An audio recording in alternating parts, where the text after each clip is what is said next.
Hello everyone. तो आज का कोड फोर्सेस क्वेश्चन है डिव 3 का सी गोरिल्ला इन परम्यूटेशन।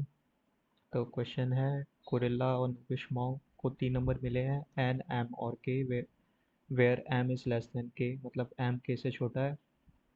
तो उन्होंने डिसाइड किया है कि वो एक परम्यूटेशन बनाएंगे एन लेंथ की।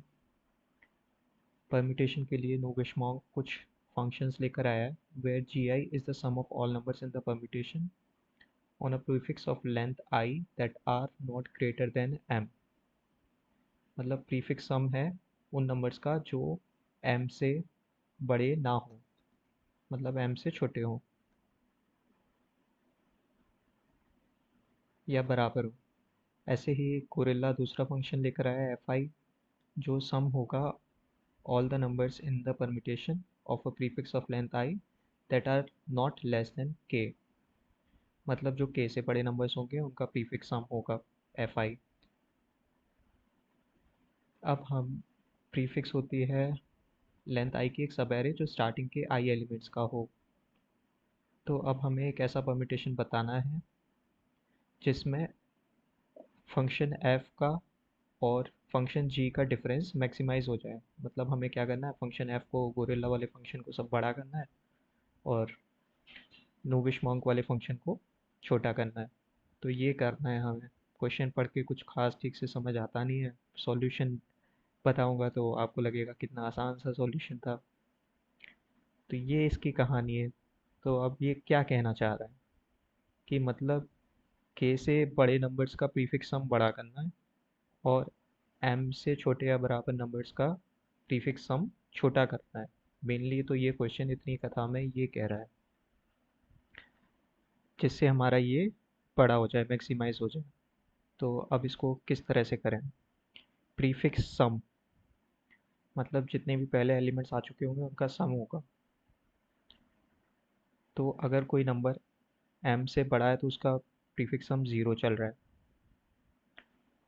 तो हमें जो एम से छोटे नंबर्स होंगे हम क्या चाहेंगे कि उसका प्रीफिक्स सम छोटा हो। तो एक तो असेंडिंग ऑर्डर में रखेंगे हम, जैसे इन्होंने रखा है। अगर एम टू था तो वन और टू को असेंडिंग ऑर्डर में रखा है। टू वन रखते तो प्रीफिक्स हम पहले क्या आता, टू फिर थ्री फाइव आता। पर इस केस में क्या आया, प्रीफिक्स हम वन प्लस टू तो थ्री आया। थ्री आया इस लास्ट इंडेक्स के लिए और वन आया पहले वाले इंडेक्स के लिए, तो फोर आया टोटल। तो ये है प्रीफिक्स सम। तो हमें जी वाले का छोटा करना है तो हमने असेंडिंग ऑर्डर में रखा। अब हमें एफ वाले का बड़ा करना है तो उसको डिसेंडिंग ऑर्डर में रखें। और कौन से एलिमेंट्स रख रहे हैं जो के से बड़े हों या बराबर हों। तो यही करना है इस क्वेश्चन में, इतनी सी कहानी है। इसने बहुत अच्छी तरह समझाई है। तो अब इसको करेंगे कैसे। हमें एक चीज़ पता है कि हमेशा एम के से छोटा होगा। जो इन दोनों के बीच के नंबर्स होंगे उनका तो कुछ करना ही नहीं है, क्योंकि उनसे हमें कोई मतलब ही नहीं है। तो हम क्या करें, सॉल्यूशन पे चलते हैं अब। बड़ा इजी सा इसका एक लूप का सॉल्यूशन है ओ एन का। तो हमने टी टेस्ट के लिए एन एम और के इनपुट ले लिए। अब हम क्या करें, हम सबसे पहले डिसेंडिंग ऑर्डर में एम तक नंबर्स प्रिंट कर दें। हम इसको ऐसे भी कर सकते हैं, पहले के तक करें फिर के से एम तक नंबर्स प्रिंट करें। पर हमें पता है एम हमेशा के से छोटा होगा, तो हमने बीच के नंबर से हमें कोई मतलब नहीं है, तो हमने एम तक सारे इंटीजर्स डिसेंडिंग ऑर्डर में प्रिंट कर दिए। अब उसके बाद हमें क्या करना था, जी आई वाले फंक्शन को छोटा तो करना था तो असेंडिंग में प्रिंट करने थे। तो हमने वन से लेकर एम तक सारे नंबर्स असेंडिंग ऑर्डर में प्रिंट कर दिए। और उसके बाद एक लाइन ब्रेक कर दी जिससे नई टेस्ट केस का आंसर नई लाइन में आए। तो बस इतना सिंपल सा इसका सॉल्यूशन था। इतना बड़ा ये क्वेश्चन था।